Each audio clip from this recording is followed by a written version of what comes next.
সম্পূর্ণ নিরামিষভাবেই বানিয়েছি লাউয়ের খোসা ভর্তা। লাউয়ের খোসাটাকে খুব ভালো করে কেটে ধুয়ে পরিষ্কার করে সেদ্ধ করে নিতে হবে। এদিকে শিলনোড়াতে আমি নিয়ে নিয়েছি 2 রকমের সর্ষে, পোস্ত আর 2টো কাঁচা লঙ্কা। যেকোনো ভর্তা বানানোর সময় কিন্তু শিলনোড়াতে বেটে বানালে বেশি টেস্ট হয়। তো এই মশলাটাকে ভালো করে বেটে নেব।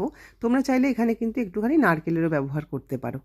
তো এবার আমি সেদ্ধ করে রাখা লাউয়ের খোসাও দিয়ে দিলাম। লাউয়ের খোসাটা কিন্তু বেশ ভালো সেদ্ধ হয়ে গেছে, নরমও হয়ে গেছে, বাটতে কোনো অসুবিধাই হয়নি। সমস্ত উপকরণগুলো একসাথে মিশিয়ে নিচ্ছি, মানে বেটে রাখা সর্ষে, পোস্ত, লাউয়ের খোসা সব মিশিয়ে নেওয়ার পরে বাটিতে তুলে নিলাম। এবার কড়াইতে তেল দিয়ে দিচ্ছি, তেলটা যেই গরম হয়ে যাবে এর মধ্যে কালো জিরে ফোড়ন দিয়ে দেবো। অবশ্যই কিন্তু এখানে সর্ষের তেলের ব্যবহার করতে হবে। এরপরে বেটে রাখা সমস্ত কিছু দেওয়ার পরে পরিমাণ মতো নুন হলুদও দিয়ে দিলাম। বেশ খানিকটা সময় নাড়াচাড়া করে নিতে হবে গ্যাসের আঁচটাকে মিডিয়াম টু লোতে রেখে।